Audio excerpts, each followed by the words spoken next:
Yo, Big D ready to recap all things divisional round. So we're talking Rams, Bears, Texans, Patriots, 49ers, Seahawks, Bills, Broncos, Driving to the Top Production, Spunky Spectrum Sports YouTube page, my Pet Personal Facebook page, and my Twitch page, the Big D 3300. Anybody welcome to come in and I'm trying to recover after seeing an instant classic.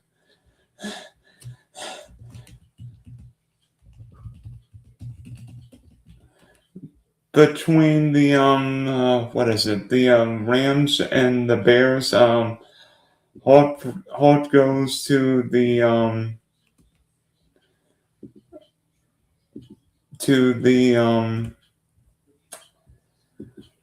Bears for a gallant effort, but in the end, there's a reason why Matthew Stafford all likely was going to win the MVP and made the throw swing happen, despite a less than stellar game, a game that even Matthew Stafford and the Rams would probably say we didn't play well. The Rams made enough plays in the end to win 20-17 in overtime.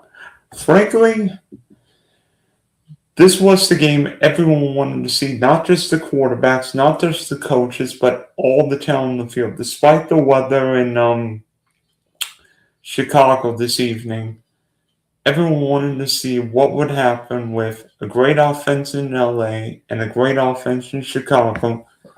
And while there may not have been quite as many points as everyone would have expected, there were plenty of fireworks between these quarterbacks. And there were questions going into this game based on how the weather would change things. How would the weather have impacted the game? Turned out more than we thought. But, the Rams started off the game really well, doing what they do better than most. Kyron scoring touchdown to go up 7-0. And, frankly, both teams script plays.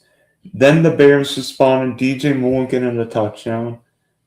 Kyle Sanders getting a touchdown on a play from Caleb, started second quarter, and both teams kicked field goals. And then third quarter, nothing, no points. Collins scored, make it 17-10, and Cole Kmet tied it up with a touchdown literally with 18 seconds left, and then Harrison Evans won late in the first period of overtime, winning 20-17. Want to talk about the big plays.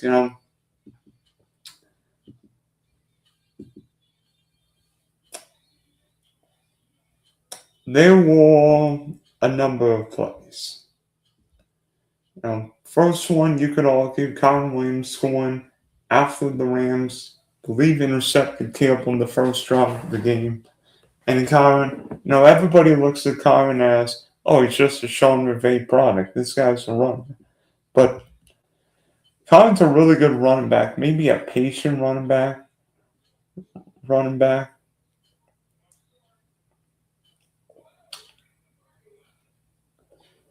And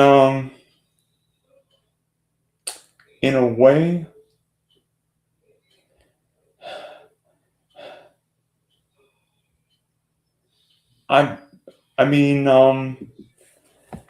it's just amazing what Colin can do, despite not being the most athletic back. And then, then afterward, Caleb responded, finding DJ Moore. What's with DJ Moore and clutch touchdowns the last 4 or 5 weeks? Caught the game winner in overtime against the Packers. Caught the game winner against the Packers Week 16, caught the game winner against the Packers on last Saturday night, and they caught one later. And then, next one, I think DJ Moore caught one. Oh, we have a special guest, Jason. What's your heart rate now? Oh, wow. I got to tell you, well, first of all, that was a much better game than the Texans-Patriots game. And San Francisco, Seattle, give you that. Yeah. But yeah, obviously I didn't have a particular horse in this race, but my ex-brother-in-law, who is a huge Rams fan, I called because he told me his team was not going to let me down. They were going to beat the Bears. And yeah, it got dicey there for a minute, but I called him up like 10 minutes ago, and all I said to him, Dylan, was thank you. Thank you. Thank you. Thank you. So I thought it was a fun football game. I mean, I didn't think it was going to be a high scoring affair by any means because of the weather, because of the team's two great defenses. So, but again, much better than Houston, New England earlier today. And like you said, San Francisco and Seattle too. I think it was weird that in a way, despite the quarterbacks, that it seemed like the offense was slowed down. Maybe it was the weather. Maybe the wind played a bigger deal than what happened in Foxborough, but it seemed like both offenses stalled a little bit. Yeah, I think, and they said it on the pregame show too on NBC that they were really going to try, the Rams especially were really going to try and focus their offense on the run, given that the wind gusts were coming in, that it was really cold. But obviously they had to make adjustments in game. And Stafford, I think, threw the ball 48 or 49 times in this game. 42 times? Yep. Okay, so yeah, obviously they didn't exactly stick to their primary game plan. But I will say this, that when they had to break the big runs and when they had to gain the extra yardage, Kyren Williams was able to do that for them tonight. So it wasn't like they were a completely one-dimensional offense. They were trying to mix it up, basically going play-by-play, Dylan, is what it felt like. Yeah, and one of the biggest runs in the game was that I think it was either third or fourth down by Puka. Yeah, exactly. Which reminded me of the Super Bowl where Cooper Kupp got a big conversion late against the Bengals. Yep, that's right. Well, and then also, I mean, in overtime, when Davante Adams from Fresno State made that incredible catch in overtime, I initially thought they were going to overturn it. I said, great, here's another controversial call that's going to determine the outcome of the game. They didn't. They ruled it a complete catch, which is what they should have because it was complete. But Davante made a heck of a grab, and at first it looked like he had only one toe, 1 foot in bounds. But sure enough, he had dragged his back left toe right as he brought the ball in and right as his right toe stayed in bounds. So had that play been overturned, that would have completely stunted the Rams' opportunities there to get to within field goal range and have Mevis make the eventual game-winning kick. and funny as it is, that's probably not the best catch that a wide receiver made. DJ Moore made a one-handed catch, and I don't know where we're going to rank Caleb Williams' best throws or craziest throws. Maybe craziest throws, because on that play to Cole Kmet, high roast, thank you. That crazy touchdown when Caleb goes all the way back to the 40-yard line, throws it like 50 yards to Cole Kmet. Yeah. Yeah, that was, literally. Wait, who has the nice hair, me or him? I hardly have any hair on this side. My hair is falling out. Okay, but at any rate, no, you're right. Like when he tossed that one up to Kmet, I was just like, "Are you kidding me? Are you kidding me? This is either the luckiest team or that was a hidden play that they kept stashed in the playbook for situations like that." Yeah, and I'm like thinking back to what happened against a particular team that won't be named here, but I'm like, yeah, I'm not going to say I'm not one, but that's all right. And then Cole Kmet's right there, and I'm like, the way Durant's playing, he might turn into Kevin Durant for all we know. Well, I was curious as to why Durant just didn't stick to Komet. I mean, it's like he stopped and turned almost like he stopped and turned around to see what was going on, or Komet juked him and he was supposed to go one way while Komet went the other way. I don't know. That was really weird. I said to myself, why didn't you stick to Komet all the way through? It's almost like he had stopped or he got faked out or something. So that's what was most frustrating. I'm like, how do you get burned that deep? But I mean, hey, like you said, it happened to a certain team last week, which shall remain nameless. So I have very little room to talk about in that department. And I know, and I didn't check X or during the game at all, but I was thinking when that touchdown happened, I'm like, Ben Johnson's going for two, and I was a little surprised he kicked the PAT. Were you surprised? And maybe it was thinking without Loveland, better off going to overtime. Yeah, I think Loveland not being in there affected his decision. I also think Dylan, if there was more time on the clock, he probably would have gone for two. I think if there had been, let's say for argument's sake, a minute 50 left on the clock, he probably would have gone for two. I thought given that Loveland wasn't in there and also that there wasn't a lot of time left on the clock in regulation is why he didn't go for two. Because if the Bears do attempt to go for two there and they don't make it, then they trail by one and you're still giving the Rams a good shot to come back and win the game. So I agreed with Ben Johnson's decision to go for the point there because, again, given the situation, the time they had on the clock, that was the right decision. He made the right call. At least I felt he did. Yeah, and then a few people were wondering should the Rams have gone for it. I mean, under normal circumstances, I think you'd be aggressive, but with 12 I have no idea how much time was left after the return. Let me see. Returns. That would have been end of half. 13 seconds from the 27-yard line. I think I'm better off kneeling there. The way the game's going, I'm like, I'll take overtime. Yeah, definitely. You know what? There were just like with every single game, with every playoff game, there's always going to be decisions that are second guessed. Should he have gone for it here? Should he have played it safe and taken the points here? Take a look at the Texans Patriots game from earlier today. Well, we will, but I want to talk more about the overtime.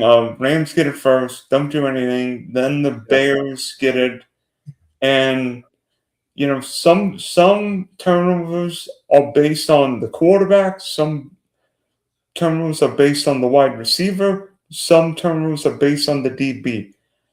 On that last pick that Caleb threw, I think that is not 1% or 10%. I think that's 1,000% on DJ Moore not running the right route because Caleb threw it where Moore should have been, but Moore did not run the correct route. No, and I initially thought DJ Moore gave up on the route, but then when I looked at the replay, I saw that he was supposed to, like they had said on the broadcast, like Tirico and Collinsworth said, it looked like he simply ran the wrong direction. And Caleb was expecting him to go either to the outside a little bit more, and it looked like he ran more towards the inside. So, yeah, it was an incorrect route. And like I said, I initially thought he gave up on it, but he didn't. Yeah, and so the Rams do it, and so the Rams picked off Caleb again, and then got the ball back, drove 10 plays, 54 yards. The three big plays. One was a completion to Parkinson. One was the pass to Adams, and the other one was another pass to Puka. Shocker. Despite it not being Puka and Devontae Adams' biggest plays, who called two of the three biggest passes of the game? That would be Puka. Yeah. Mm-hmm. And I bet you Ram fans and your family members probably thought the same thing. The Rams' record with special teams this year is basically like the 2008 Detroit Lions. Not Yay. good. Well, hey, you can't win them all, right? Um, well, they thought. Well, good news. The Rams actually won a game on a kick. Yep. Yeah, and it may not be the NFC championship we want. I think everybody wanted Seattle, San Francisco, not the Rams in San Francisco. I, But it's the NFC championship we are going to get regardless. yeah, and in a way, I mean, I don't know what all Bear fan would say. I think the Bears got more than they could have asked this season. I mean, if you would have told a Bear fan, and you might disagree with me, being a Packer fan, but I mean, having a season like that and then end like that. I mean, whether you're a Bear fan, Packer fan, maybe if you're the Bills, but Bills you're probably disappointed. But if you're any other team, you're like, yeah, this is a great season. Yeah, look, I may be a Packers fan, but I'll give credit where credit's due because I consider myself to be a very knowledgeable sports fan, and that credit is Ben Johnson and his staff.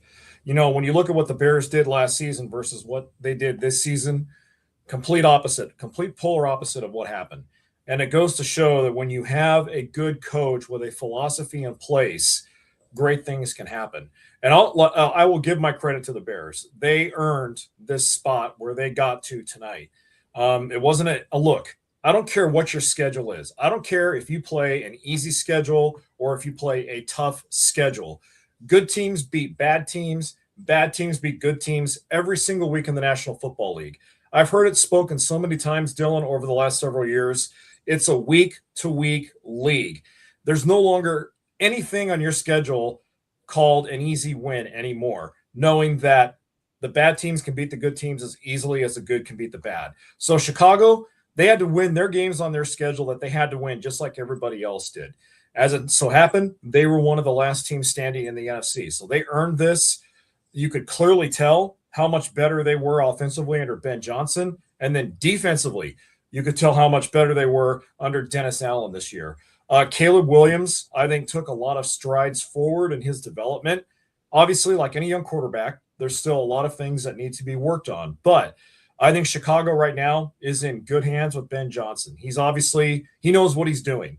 So I think the ceiling's the limit for them as far as where they can go from here. And they're going to make life interesting in the NFC North for Green Bay next season, Detroit, Minnesota. They're going to make life interesting for everybody again because I expect them back to be contending once again. Wow, I'm just looking at a video of this Puka play. That's big. Puka's like 3 or 4 yards short, and that play looks like Montana to Rice, what those guys would have done in their sleep. Yeah. Well, and what we saw tonight also was vintage Matthew Stafford and why I think he should win the MVP award because veteran quarterback, tremendous poise, tremendous leadership. His overall numbers tonight weren't great passing the ball. Like you just mentioned, he threw the ball 42 times, which is a lot. But he made the throws when he had to. He was locked in and dialed in when he had to be locked in and dialed in. And what he did tonight and what he's done throughout the course of the season shows that he deserves that MVP award this season. So kudos to Matthew Stafford as well. And Seattle and LA next weekend. Boom. I mean, it's forget the third division foes. It's going to be a slugfest. Yeah, that's going to be spicy. Yeah. Well, I'll tell you what wasn't spicy. The first game today between Houston and New England. I think that was more a snooze fest. Patriots won. Let me see. What was the score of that game? Was it? Let me see. 28-16. Be honest with you, one of the weirdest playoff games I've ever seen from a quarterback. I mean, what is going on with C.J. Stroud? Well, you know what? Troy Aikman made a really, really good observation just before the end of the game when he said that CJ Stroud has continued to take 3 steps backwards since his outstanding rookie year. And the reason why is because of Bobby Slowick. When Bobby Slowick, who was responsible for his development in his rookie year, left, and I think he went to Atlanta, if I'm not too much mistaken. See, thank you. When Bobby Slowick left, ever since at the end of C.J. Stroud's rookie year, C.J. has taken steps backwards. He has regressed rather Actually, than progressed. Miami this year. Sorry, Miami. Oh, that's okay. So he went to Miami. But at any rate, the point I'm making is that Troy brings up a very good point that one of his coaches who was integral in his development in his rookie year left and took another job. And I think that has a lot to do with it, Dylan. We really underestimate in the National Football League, we really underestimate how important certain coaches and certain coordinators are to certain players, especially at the quarterback position. And, when I am having watched CJ Stroud play the last 2 seasons, it just seems to me overall, his confidence is not there the way it was his rookie season. In his rookie season, he came out smoking. He came out trying to prove everybody wrong, that he could play the position, he could make the right choices. And he did that for the most part. But the last 2 seasons, he's fed right into the naysayers. So I think Houston's biggest goal in the offseason should be how to get CJ Stroud right. Because my fear is they're going to cut bait with him. They're going to let him go. And then, boom, they're going to be back to square one, trying to find a franchise quarterback yet again, like they said they found when they drafted CJ Stroud. I hope they don't do that.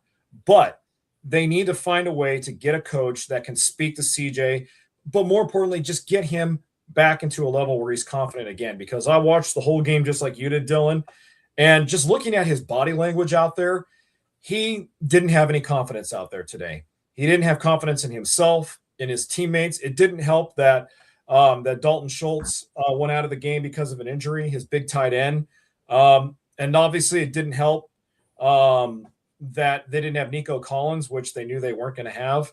And yeah, I agree with you, Rav. He was terrible, but his line was worse. Rav brings up a good point. Quarterback is only as good as your offensive line. And Dylan, the old saying goes, in football, games are won and lost in the trenches. So, I hope, again, I think Troy's right. Not having Bobby Slowick there in Houston has affected him, but still, you got to come out. You got to make the plays. CJ didn't do that. And for a second, just to close, because I've been rambling on here, just to close, I thought both teams were trying to tie a new record for the most combined turnovers in one playoff game. Because it seemed like whenever Stroud would toss an interception, Drake May would fumble or toss an interception. Stroud would get the ball, toss another pick. Patriots would get it back, they would fumble or whatever. So, yeah, you're right. It was a calamity of turnovers, to be sure. By the way, you want stats? Let me see. Let me see. Oh gosh. Record for most combined turnovers in an NFL playoff game, 12. Jake Delhomme had 6 for the Carolina Panthers against the Arizona Cardinals 2009 Divisional Round. Oof, not good. I remember. Yeah. I remember the loam. Yeah, that's not a pretty stat line. Yeah, that was against Kurt Warner. I think that was the year Larry Fitzgerald had like 1,000,000 yards in 4 playoff games for the Cards that year. Yep. But looking at, for how bad Houston's offense was, that defense scares the living bejeebers. I can attest because the Jags played Houston twice. They scared the living bejeebers out of me. That defense kept them in. They did. Yeah, they did. Unfortunately, the lack of offense couldn't bail them out. And you know what? Credit to the Texans defense. They played their guts out. They played all 4 quarters. They played every single snap. They just got tired down the stretch. And you know what? You can have a great defense. And I know the old saying goes, defense wins championships. But you know what? When I last looked, you have to score points to win football games. So that's just proof that goes to show you need to have a great defense and a more than competent offense to win football games. It's no longer a one-lane highway. Yeah, and for the Patriots today, a little bit of good, a little bit of bad, a little bit of ugly. Good, the defense really got after Stroud, forced some mistakes, took advantage. But I don't know what to make of Drake May. I mean, he was sacked, what, 5 times last week, 5 more times today. The running game really didn't get anything going. Drake May was under duress and only threw the ball for $179. Sure, the weather wasn't great, but I don't know what to think of Drake May's performance. Here's what I'm going to think of Drake May's performance. It wasn't great, but it wasn't bad. There were some things out there I saw that I liked. He did have the 3 fumbles. Actually, technically, he had 4. He recovered one of the fumbles that he made. But overall, there were 3 that were lost, 1 that he recovered, if I'm correct on that. But there were some things I saw. Again, some things I saw that I didn't like. Dylan, he's in his second full year of being an NFL quarterback. And so, with that being said, I wasn't expecting him to go vintage Tom Brady out there. In fact, I had tweeted before the game started that I thought one of the keys to the game was going to be how would Drake May adjust to Houston's pass rush? How would Drake May adjust to the pressure throughout the game from Houston? And you know what? We saw some glimpses of Drake May in his rookie year. And this was one of the big questions being asked of him before this weekend was how would he handle playing a better opponent? Because everyone says, well, New England had an easy schedule and a cakewalk getting to this stretch. All right, fine. If that's your argument, great. More power to you. But he's only in his second full year as a quarterback. I would hope as he continues his progression, he learns from this. He gets better from it. I will say this. I think he's in a system right now in New England that favors his talents. So I hope they keep it that way. Yeah, and I think in a way, Josh McDaniels the perfect coach for Drake May. Yeah, indeed, Tim. Hey, good games this weekend. We're going to talk Bills Broncos next. So I mean, funny. Even though New England's playing on Championship Sunday for the first time since Tom Brady, I don't feel like this is the finished product in New England. I feel like this Patriot offensive line needs another draft. I feel like the Patriots need another weapon offensively. But that defense is better than we think. Christian Gonzalez might be the best cornerback in football. For football, these defenses, it reminds me. This Patriot team reminds me of those Rabel teams in New England. Because guess what? They're so fundamentally sound. They don't give up big plays. And if you're just not going to hold on to the ball, the Patriots are more than comfortable, not just taking the ball, but going to the house like who intercepted Marcus Jones did for for the first touchdown. Yeah, all the talk was about Houston's defense coming into this game, rightfully so. They were one of the top 2 or 3. Second touchdown from New England. Yeah.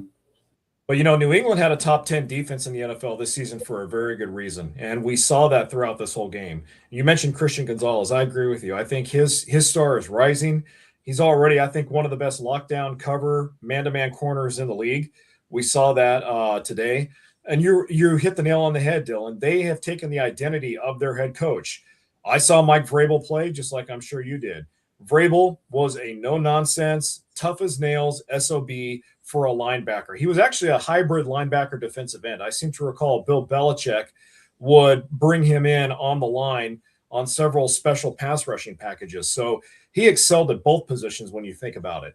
But yeah, we really got the full gist of how good New England is defensively. And so I think that when they play Denver next weekend, Jarrett Stidham, he better get ready to have the kitchen sink thrown at him because I don't care if they are in mile high altitude or not. Patriots are going to throw every single look they can at Stidham to try and get him out of his element, whatever element he has. By the way, Jarrett Stidham hasn't started a game since week 18, 2023, and now we're going to talk Buffalo, Denver. If you had to summarize that game into one word, what would it be? I'm such a fan of Josh Allen. I think he is a great player, a great person, a good kid. But if I had to summarize the one game, it was just trying to do too much. All the turnovers. There was that one play where Allen stretched when he was running with the ball, had his arms stretched out as if he was At trying to the get end of the extra first yards. half. Yeah, and it's just Dylan. It's you know what I it would be just I think Josh trying to be an MVP is what I would say it is, and he tried to do too much, and therein was the problem. I feel bad because up until this point, all the prognosticators thought that the only thing impeding Josh Allen from becoming a Super Bowl champion was Patrick Mahomes, Lamar Jackson, and whoever else. Well, the Chiefs aren't in the playoffs. The Ravens didn't make the playoffs. So Josh loses. So what's the excuse now? It was just, you know what? A back and forth game, missed opportunities, turnovers. I think Josh did what Josh did. He tried to do everything he could, but in the end, it just wasn't good enough. I've got one word: nuts.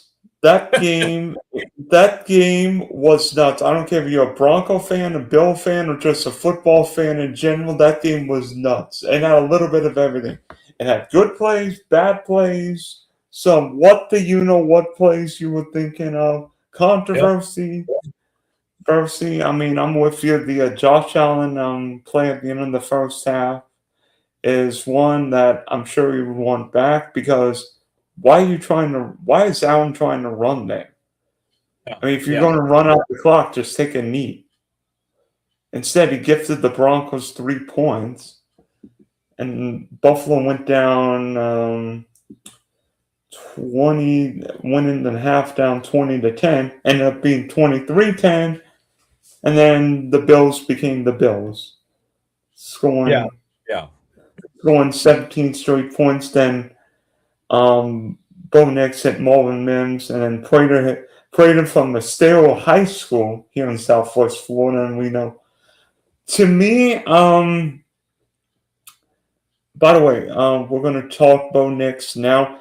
I, I, the Bo Nix injury is one of the freaky. I don't know what to say. Saddest and freaky, weirdest, freakiest plays I've ever seen. Where he's running to the left, and all of a sudden it's like, what's going on? And then when I heard tweets coming out last night, like that he had injured himself, I'm like, I actually thought this was true that somebody was trolling.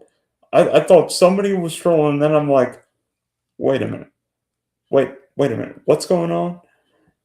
And then Tracy Wolfson, everybody's like, what?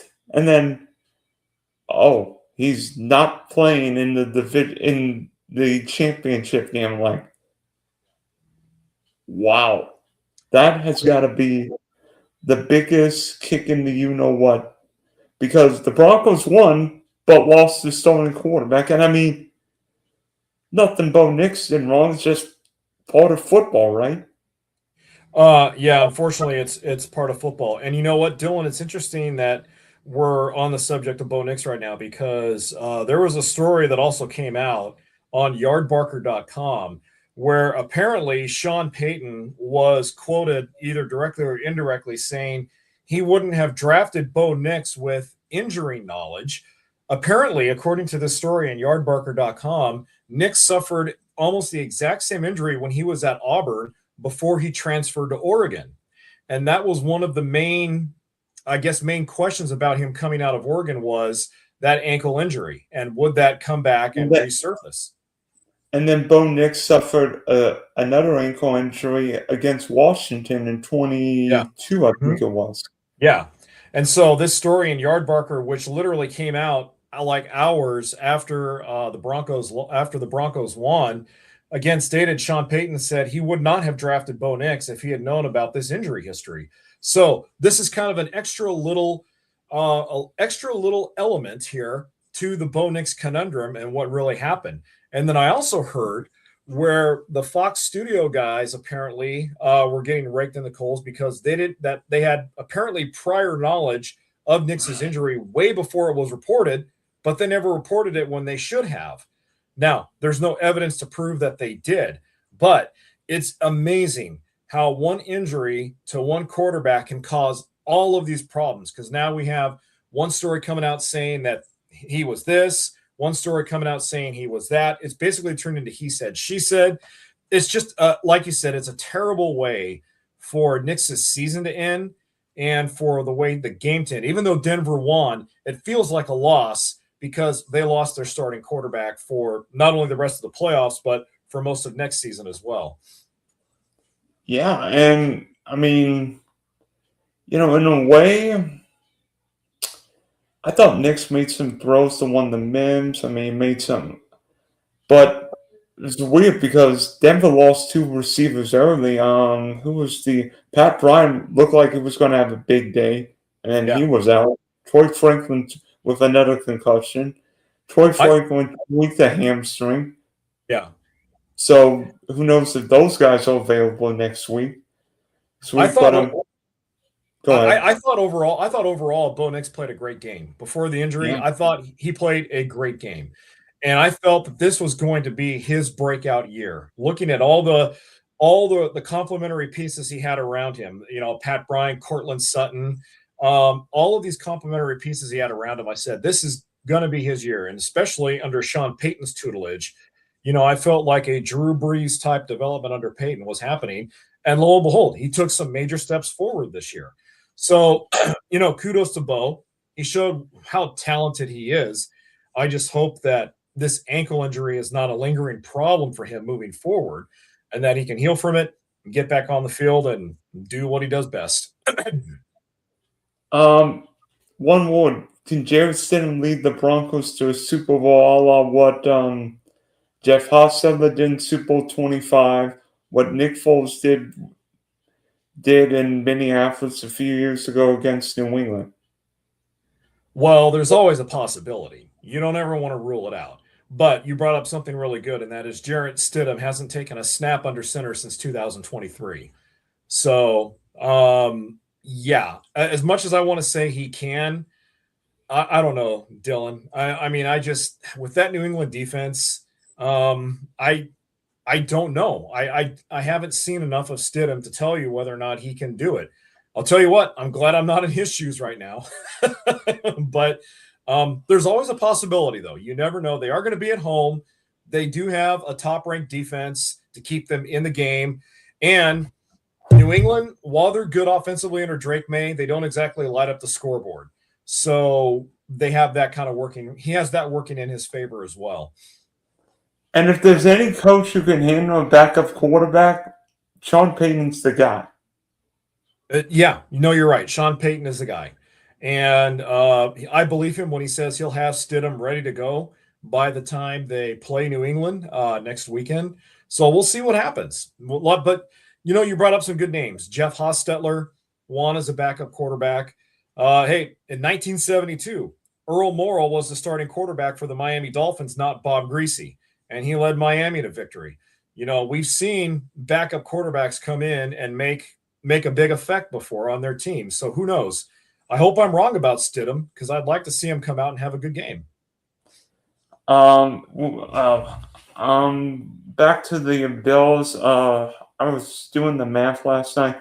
In 4 of the last 5 Buffalo playoff losses, division round championship game, the Bills have lost those 4 games by 15 points. If it's 1, okay, I'll give you 1.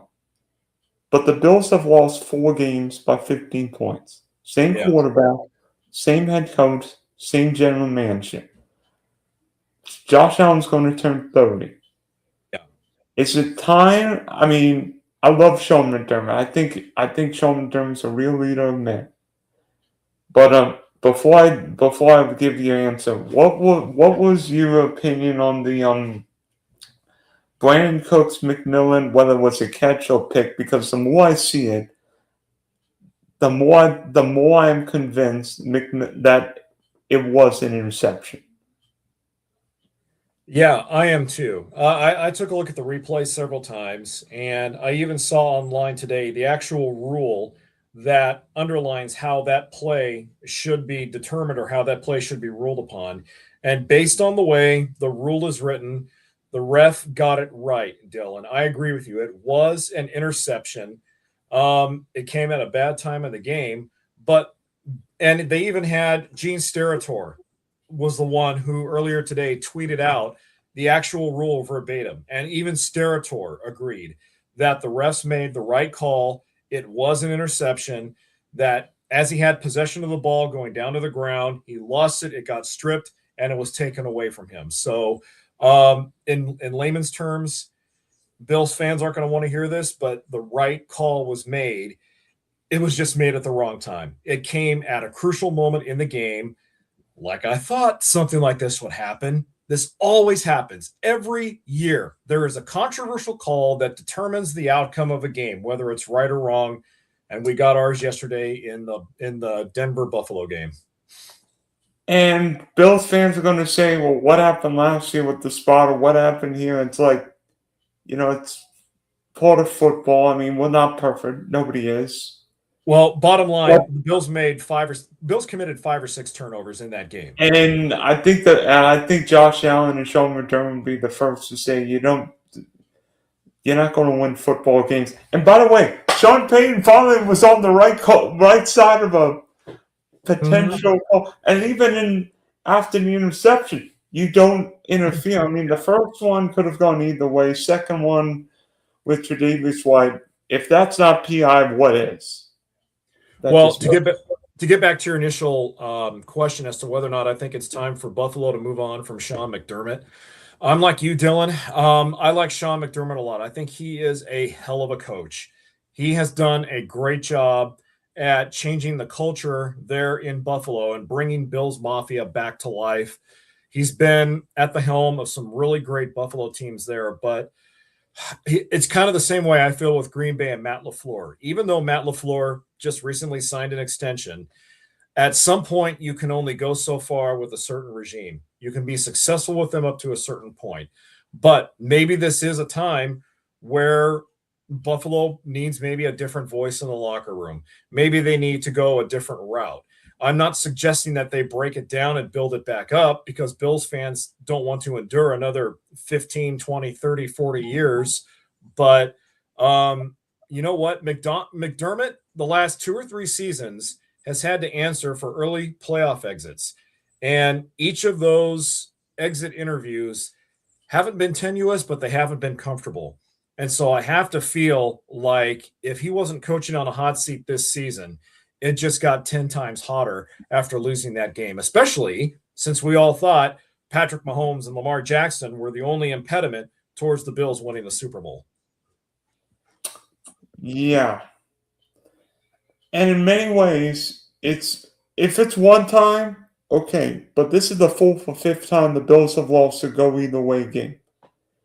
And I'm not saying name me a random offensive minded coach. Name me a random offensive minded coach. Well, Josh McDaniels, obviously. There's one for you. I say Brian Dable, but from what I heard, Mike McDaniel. Yeah, Brian Dable. Brian Dable's an interesting one because he won a playoff game with Daniel Jones. But you look at it, what's happened to the Bills in these playoff games? The defense has not helped out Josh Allen. I mean, it gave up 33 points. Now, part of that was Josh Allen spinning his wheels a few times, but, Bo Nix had a great game, and Sean McDermott's a defensive mind coach, and guess how many sacks the Bills had yesterday? Nada. 0. Dylan, I think Buffalo could be in a similar situation that Green Bay was in before they signed LaFleur to an extension. As much as I want to move on from LaFleur as a Packers fan, I understand why they signed him because they want to stay competitive. They want to stay relevant with the personnel they have and moving forward. LaFleur's the best guy to do that because they like his philosophy. They don't want to bring in another coach with a brand new philosophy and risk breaking it down and building it back up again. And I think Buffalo's in a similar situation with McDermott. He's been there for so long that do they have to sit back and really ask themselves, are we better off just sticking with McDermott and trying to continue to go out there and draft, sign free agents, bring in the guys that will finally get us over that hump. So, whether they look for an offensive minded coach or a defensive minded coach, McDermott is probably the only one best suited out there to keep them relevant, to keep them at the top of the standings in the AFC. Because if they hire somebody like a Mike McDaniel or a Brian Dable or the former defensive coordinator of the Rams, Brian what's his name? Chris Shula. No, Raheem Moore. Well, not Chris Shula too, but Raheem Moore. Those guys are going to come in with their own philosophies, their own styles, and they're going to want to completely restructure. So if Buffalo wants to stay relevant, wants to stay competitive, and wants to stay where they're at, they might just be better off keeping McDermott rather than firing him and letting him walk. Not the craziest idea. By the way, wait, hold on. By the way, Buffalo's wide receiver core, the worst I've seen with a top quarterback. I mean, talk about Kansas City's receiving core the last couple of years. Buffalo's receiving core, awful. Yeah, and I mean, we're doing a lot of conjecture right now about what we think they should do or what we think they're going to do. There will be some tough decisions, though, that will have to be made. Going into a brand new stadium next year in the new Highmark Stadium, I know that they probably want to bring a lot of pomp and circumstance into that. But, I mean, they will, like Green Bay in some ways, they will have to sit back and seriously look in the mirror and make some tough decisions. Who do they retain? Who do they draft? Who do they try and bring in as free agents on both sides of the ball? Because defensively this year, Buffalo was not as good as they were last year, in part because of injuries, but also because they lost some key players. So to free agency, whatever. So they have some very tough questions that have to be answered in that front office during the offseason. Yeah, and last but not least, San Francisco, Seattle. I don't think we need to spend much time about it. That game was one way, and once Rashid Shaheed took the opening kickoff back, and we're like, this game's over because Seattle's not losing in that place. I have a lot of 49er fans in my family on both sides, and I was receiving text messages from all of them yesterday saying, well, this game's over after Rice scored on that opening kick return for a touchdown. I think in many ways, Dylan, San Francisco is also like Buffalo and Green Bay. They have to decide what direction they want to go next.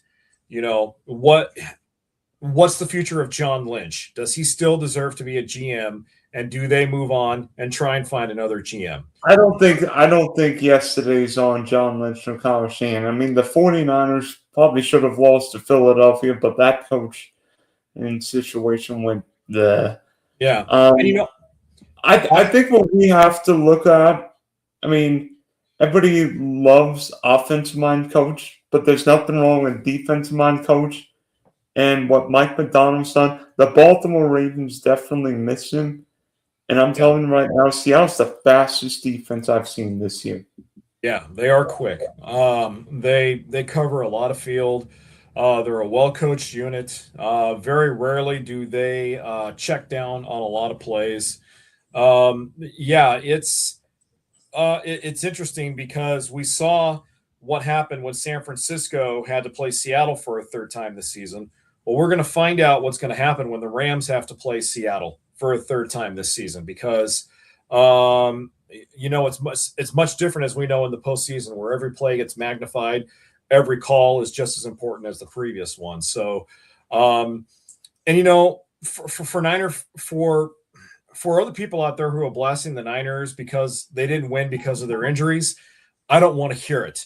Okay. They got to this point of the season because of injuries in some ways. Kyle Shanahan did a hell of a job coaching this team without Nick Bosa, without Fred Warner, without some of their best players on both offense and defense because of injuries. Okay. So they were clearly a talented team to overcome those injuries. Unfortunately, this game was just too much for them to handle. And in many ways, with Seattle, I mean, everybody wants to criticize Sam Darnold, and yeah, he may not have been 100%, may not have done much. But Sam Darnold was the number 3 pick in the draft, and guess what? He went to a crappy team. The Jets, Yeah. and then look what happened. He won 14 games in Minnesota, 14 games Seattle. Boy, Viking fans are Viking. I bet you some of those Viking receivers, Witch and Sammy, would have played this year.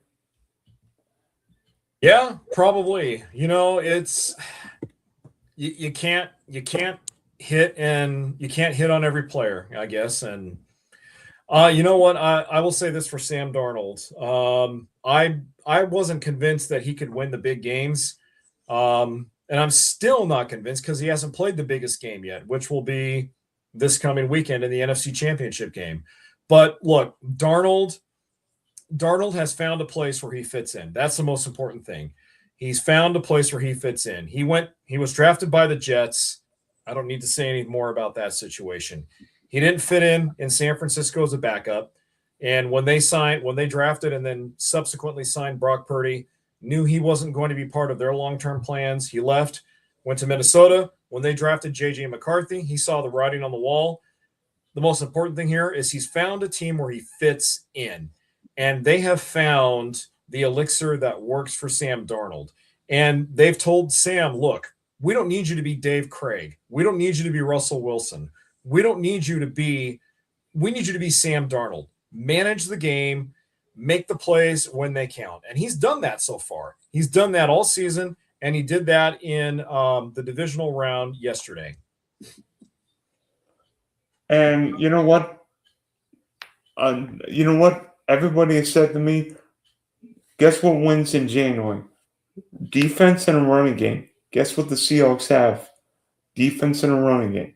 Yeah, well, that running game and a pretty good receiver. That running game took a big hit, though, with Zach Charbonnet when he went down with an injury. And I really might have actually helped because Kenneth Walker finally got a few more touches. Yeah, that's true. I mean, that you're right, Dylan. They have the luxury of having two competent, solid running backs in Walker the third and Charbonnet. But Charbonnet is their main workhorse, and so they will hopefully have him back for their game against the Rams. But even if they don't get him back, they still have to like their chances with Kenneth Walker back there as well.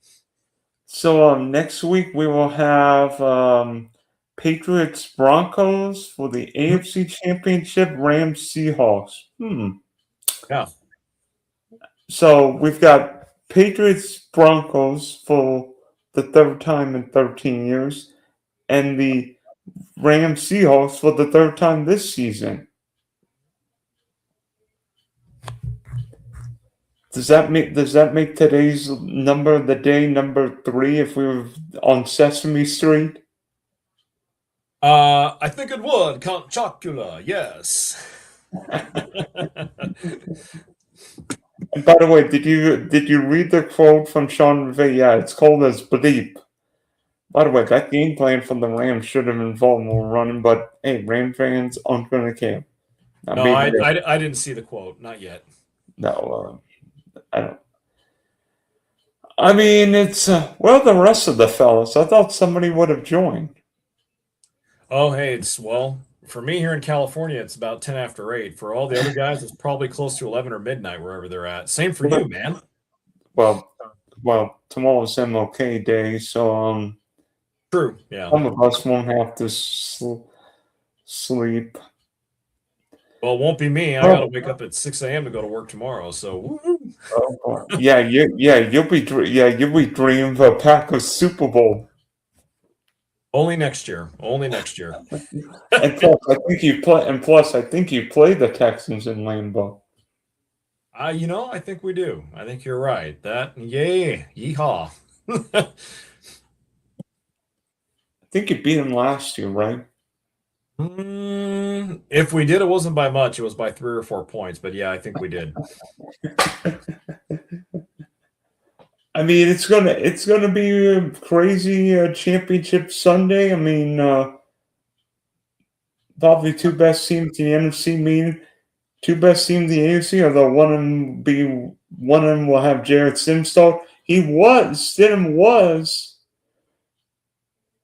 drafted by I think Josh McDaniels, and then he was McDaniel's quarterback in Vegas. He was for a little bit, yes. And then he semi-retired, I think, or he floated around with different teams on practice squads and then landed with Denver. So you're right. He was originally a Patriots draft pick.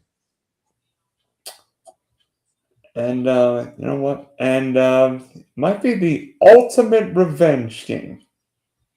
It could be. It could be. I think we're going to be in store for another weekend of one of two things: great games or really sloppy, horrible snoozer games. So we'll see what happens. Thank you, Jason, for hopping on. Hopefully, you know what? Maybe next year's Super Bowl will be Packers Jags in Los Angeles. And you know what? If it is, I will be down there because I'm only about a 4.5, 5 hour drive from LA. So if it is, I will be there. I'm a 5 hour plane flight from LAX. Oh, yeah. Well, this year's Super Bowl is up in Santa Clara. I'm actually a shorter drive from Fresno to Santa Clara than I am from Fresno to LA. So maybe I should just go up to Santa Clara anyway and see what all the hype's about. What, you're like 2.5, 3 hours from the Bay Area? About 3.5 Okay. subtract the traffic, but yeah, it's a much shorter drive up there than it is going down to SoCal.